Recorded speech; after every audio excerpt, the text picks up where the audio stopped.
Yo, what's up guys? Colby Cheese here, and this is video number 2 for Defenders of Time, which is a tower defense multiplayer game. Make the ground shake.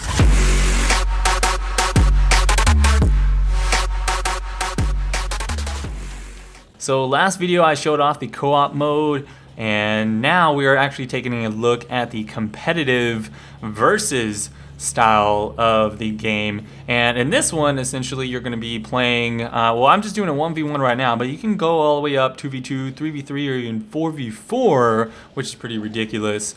And anyhow, in this particular mode, you're actually going to have extra sets of options for sending out units against your foes, as well as specifically indicating which upgrades you want for your turrets.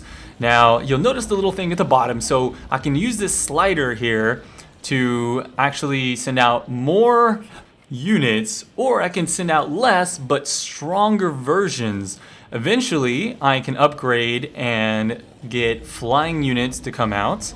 And if you notice on the right side under my tech tree, there are going to be a number of options for either making your units have different activities that they can perform, or you can actually upgrade the tech for certain turrets. It's kind of a balancing act. You've got to decide how strong you want to make the enemy units, but you also have to defend yourself. So therefore, you need to make sure and get yourself strong enough turrets to survive.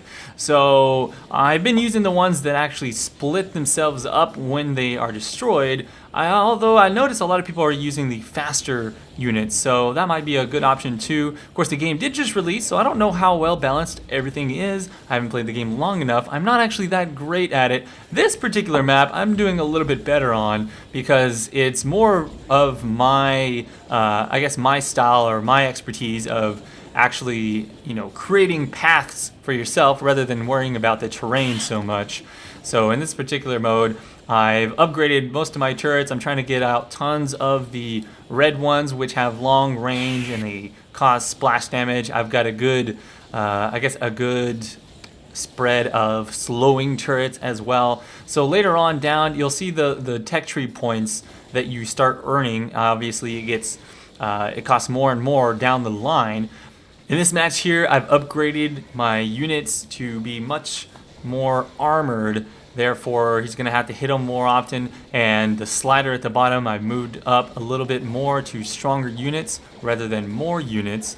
Therefore, I can try to cause him to not have enough firepower to destroy the units I'm sending out. I haven't sent out flying units on this one. I feel like the flying units don't really have that difficult of a path on this particular map.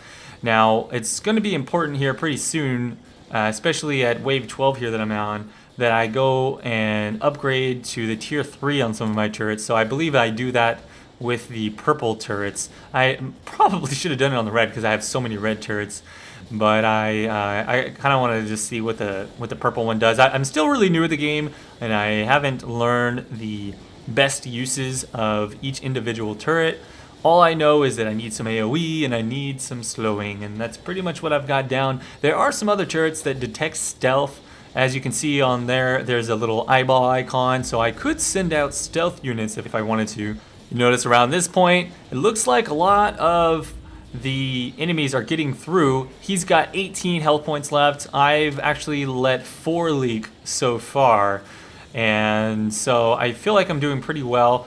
I've got just about as good as you can do, but you'll notice also on top of that, I've got a lot of money that I have not spent. This game does not slow down at any point, so I think part of the difficulty in doing well in this particular game is getting really efficient at placing your turrets down, knowing where to put them, and upgrading them very quickly.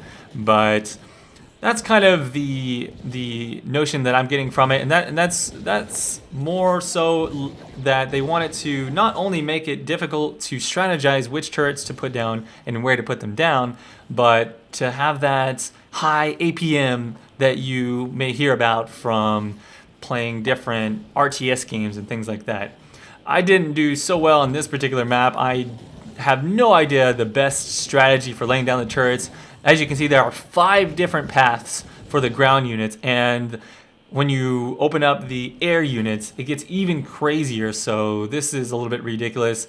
He doesn't let anything leak. I think I lose all of my points before I even get a chance to really get started. I don't even upgrade to a tier 2 turret or anything like that. So not so good on my end. As you can see, there's all the paths are not really converged too well. So I think one of the big things is, if you're going to be doing the competitive mode, since it randomly chooses a map, it could be an easy map, could be a difficult map, is that you're going to want to probably have at least a elementary understanding of all of the different maps that you play on if you want to be competitive before you start playing. Otherwise, you're going to get crushed like I did in this particular map. I know I did, like I said, I did well in the other one because it was very simple, but not so much the case here.